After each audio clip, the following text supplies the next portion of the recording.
So we're gonna pick up right where we left off with the filters. So we'll go to filter, filter gallery, and we're gonna go right into the sketch panel because we left off at the start. So on the sketch, well, let's decrease the size of that. Oh, well, I opened up the new image again, so let's go ahead and make that 50%, just to make the filters faster. Filter gallery, we can work right at 50%, and we can go to sketch, and we see the base relief.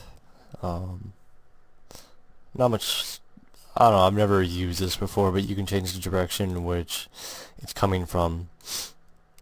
It has to deal which direction the light's coming from and which way the darkness is. You can see the bottom and how it's lighter at the bottom and dark at the top, and vice versa. And you can change the amount of smoothness and detail. Chalk and charcoal, you can do quite a lot with this. One of the photos I did, I just turned the image to black and white, and it was a picture of the Irish, one of the Irish castles, and there was water reflecting, and I just did a layer mask, and the castle was chalk and charcoal, while the rest of it was a real image. So you can do cool stuff with that. Charcoal, yeah, light dark balance, you're definitely gonna need that. Charcoal thickness, detail. Excuse me. Chrome, you can use this. I only use it for one thing in particular, but you can detail and smoothness and all that other good stuff. And you have this Conti Crayon or something like that, and it's kind of like a cross of the texturizer and the probably the dark strokes combined in a way. And you can change it so brick, burlap, canvas, sandstone, and you have all the scaling that you can usually do with that. You can invert it, and you can change the amount of the background level and then the foreground, or vice versa. Graphic pen, yeah.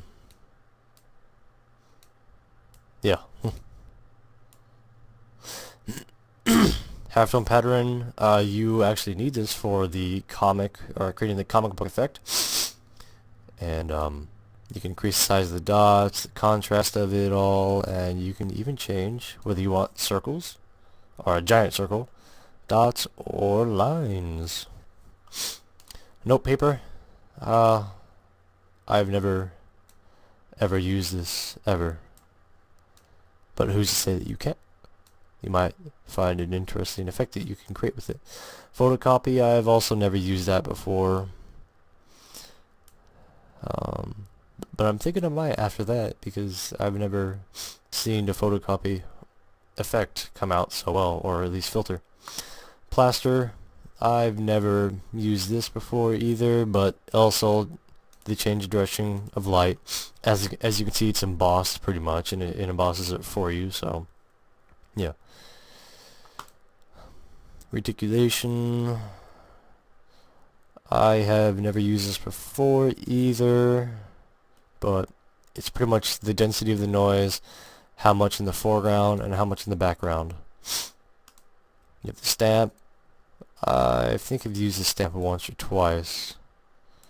I'm not sure though. You have the torn edges. I think you might need this in the comic book tutorial. I don't think though. You might. And you have the amount of contrast, and you have the wallpaper. The wallpaper just creates an interesting effect in itself, changing the fiber length, and that takes a while. Brightness, and you can increase the contrast, and you can come up with an pretty easy effect. Next on our list is stylize, and that's glowing edges.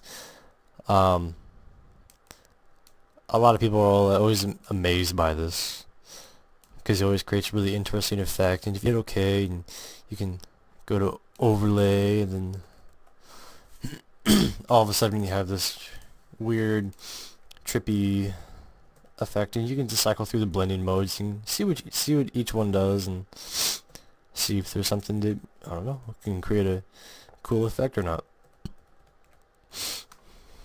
And so going back to the filter gallery, stylize, and we have texture. And we have this one fancy French word that I can't really say, but it almost, on a regular wall, at least in the States, it's plastered on there, and this looks pretty much like it. It's random. It doesn't really have any specific format, and you can change the crack spacing, crack depth, and the crack brightness. So, and then you can create this kind of almost broken stone effect if you wanted. Grain. It's grain. And you can change it from regular, soft, sparkles, crumpled, contrasty, enlarged, and stippled, and horizontal, which actually creates an interesting effect, and vertical, same, speckle. You have the mosaic tiles, which is, it follows a specific format, and it doesn't look so random. You have the grout width, and you have the light in the grout, and you can darken it. And you can also create a kind of stone effect, cracked stone effect with this one. Patchwork is related to the wallpaper, but it's as if you're making a quilt in a way. And you have the relief. Stained glass, you would need a small cell size, probably not 2, but probably 6, or border thickness, decrease that, light intensity, and then it almost looks as if it was really stained glass. There'd probably be some translucency involved in it too. You have the texturizer. Texturizer, you use this to create an underpainting. Generally, you can choose your texture, and you can choose the way in which it comes from. And if you notice, it is, you see this in some of the other choices, like in other places, and you can, it's pretty much, it's the same thing. So yeah, that's the second video tutorial on the filters, and we still have 2 more to go. So yeah, stick around.